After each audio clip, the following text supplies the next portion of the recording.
Hello बच्चों, कैसे हैं आप सभी। सभी स्वस्थ होंगे, मस्त होंगे, ज़बरदस्त होंगे। आशा है आप सभी यूपी बोर्ड की परीक्षा की तैयारी में लगे हुए होंगे।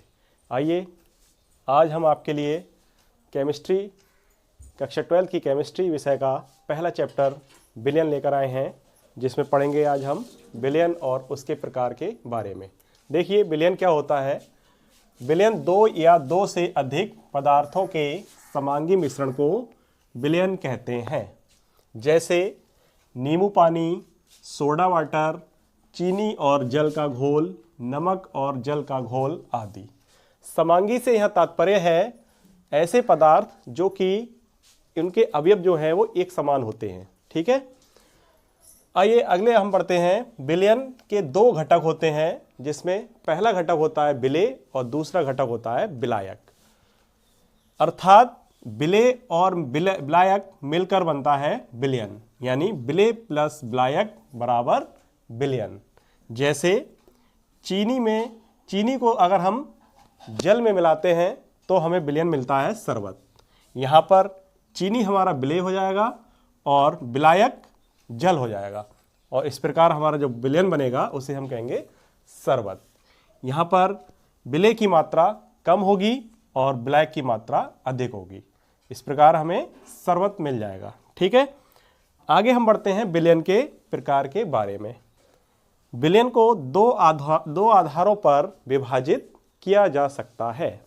पहला आधार है अवयवों की मात्रा के आधार पर, दूसरा है विलायकों की भौतिक प्रावस्था के आधार पर। आइए हम आगे जानते हैं दोनों आधारों पर कौन कौन से विलयन हैं। चलिए आगे बढ़ते हैं। देखिए, अवयवों की मात्रा के आधार पर विलयन निम्न प्रकार के होते हैं। जैसे पहला है तनु विलयन, एक ऐसा विलयन जिसमें विलेय की मात्रा कम और विलायक की मात्रा अधिक होती है, तो ये विलयन हमारा कहलाता है तनु विलयन, यानी कि ये पतला विलयन होता है। दूसरा है सांद्र विलयन, एक ऐसा विलयन जिसमें विलेय की मात्रा अधिक और विलायक की मात्रा कम होती है, तो ये विलयन सांद्र विलयन कहलाता है, और यह गाढ़ा विलयन होता है। इसके बाद तीसरी जो हेडिंग है वो है संतृप्त विलयन, एक ऐसा विलयन जिसमें विलेय की अधिकतम संभव मात्रा घुली हो। यानी कहने का मतलब है विलयन बनाने के लिए विलेय की जितनी मात्रा आवश्यक है उतनी मात्रा अगर घुली है तो वो विलयन कहलाएगा संतृप्त विलयन। अगला है असंतृप्त विलयन, वह विलयन जिसमें विलेय की मात्रा संतृप्त विलयन से कम हो, यानी कि विलयन के लिए जितनी मात्रा आवश्यक है उससे भी कम अगर विलेय है तो ऐसा विलयन कहलाएगा असंतृप्त विलयन। नेक्स्ट है अति संतृप्त विलयन, एक ऐसा विलयन जिसमें विलेय की मात्रा संतृप्त विलयन से भी अधिक हो, यानी कि विलयन बनाने के लिए जितनी मात्रा की विलेय की जितनी मात्रा आवश्यक होती है उससे अगर अधिक विलेय मिला दिया जाए तो यह विलयन बन जाएगा अति संतृप्त। नेक्स्ट है विलयन का नेक्स्ट प्रकार है विलायकों की भौतिक प्रावस्था के आधार पर। चलिए देखते हैं। दूसरा आधार है विलायकों की भौतिक प्रावस्था के आधार पर। पहला है इसमें गैसीय विलयन, वह विलयन जिसमें विलायक गैसीय अवस्था में होता है, जबकि विलेय पदार्थ ठोस, द्रव या गैस कोई भी हो सकता है। दूसरा विलयन है द्रव विलयन, ऐसा विलयन जिसमें विलायक द्रव अवस्था में होता है, जबकि विलेय ठोस, द्रव या गैस तीनों में कुछ भी हो सकता है। तीसरा विलयन है ठोस विलयन, वह विलयन जिसमें विलायक ठोस अवस्था में होता है, जबकि विलेय पदार्थ ठोस, द्रव या गैस तीनों में से कोई भी हो सकता है। इस प्रकार आज हमने देखा विलयन और उसके प्रकार के बारे में। इसमें विलयन के प्रकार दो आधार पर थे, जिसमें अवयवों की मात्रा के आधार पर और दूसरा था भौतिक अवस्था के आधार पर। तो आइए जानते हैं, आगे हम देखते हैं भौतिक अवस्था के आधार पर ये 9 प्रकार के विलयन बनते हैं। एक टेबल बनाते हैं हम, उसके आधार पर हम समझाएंगे। चलिए देखिए,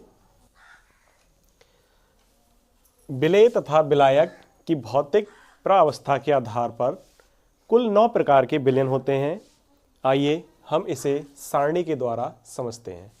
जैसे अगर विलेय गैस है और विलायक भी गैस है तो यह विलयन बनेगा। जैसे उदाहरण है वायु, ठीक है। दूसरा है गैस, विलेय पदार्थ है गैसीय अवस्था में और विलायक है द्रव अवस्था में, तब एक नया विलयन बनेगा और यह एग्जाम्पल है जल में CO2। तीसरा है हमारा विलेय गैस और विलायक ठोस। इस प्रकार एक नया विलयन तैयार होगा और इसका एग्जाम्पल है पैलेडियम धातु में H2 गैस का मिश्रण। अगला है हमारा चौथा, विलेय पदार्थ है द्रवीय अवस्था में और विलायक है गैसीय अवस्था में। जैसे वायु में नमी, वायु गैसीय अवस्था में होगी और नमी द्रव अवस्था में। पांचवा है द्रव, विलेय भी द्रव है और विलायक भी द्रव है। जैसे जल में एल्कोहल, जल भी द्रवीय अवस्था में होता है और एल्कोहल भी द्रवीय अवस्था में होता है। अगला है 6 नंबर, विलेय पदार्थ द्रव अवस्था में जबकि विलायक ठोस अवस्था में। इसका एग्जाम्पल रहेगा जेली। जेली द्रव अवस्था में होती है, जब हम खाते हैं तो एकदम द्रव जैसा पदार्थ निकलता है और वो दिखने में ठोस होती है। अगला है 7वां, विलेय पदार्थ ठोस और विलायक गैसीय अवस्था में। जैसे वायु में कपूर या धुआं। अगला है विलेय ठोस और विलायक द्रव। जैसे जल में नमक या शर्करा। जल द्रव अवस्था में है और नमक शर्करा ठोस अवस्था में होता है। नेक्स्ट और आखिरी नेमा है विलेय पदार्थ ठोस और विलायक भी ठोस। जैसे कॉपर में जिंक, जैसे पीतल धातु होती है, कोई भी मिश्र धातु हो तो उसमें ठोस और विलेय भी ठोस होता है और विलायक भी ठोस होता है। इस प्रकार हमारा ये विलयन और उसके प्रकार का टॉपिक यहीं पर समाप्त होता है। अगला हम टॉपिक बनाएंगे इसी चैप्टर में, अगले टॉपिक पर बढ़ते हैं और मिलते हैं कल। अगर आपको हमारी ये वीडियो पसंद आई हो तो लाइक और सब्सक्राइब जरूर करें। जय हिंद।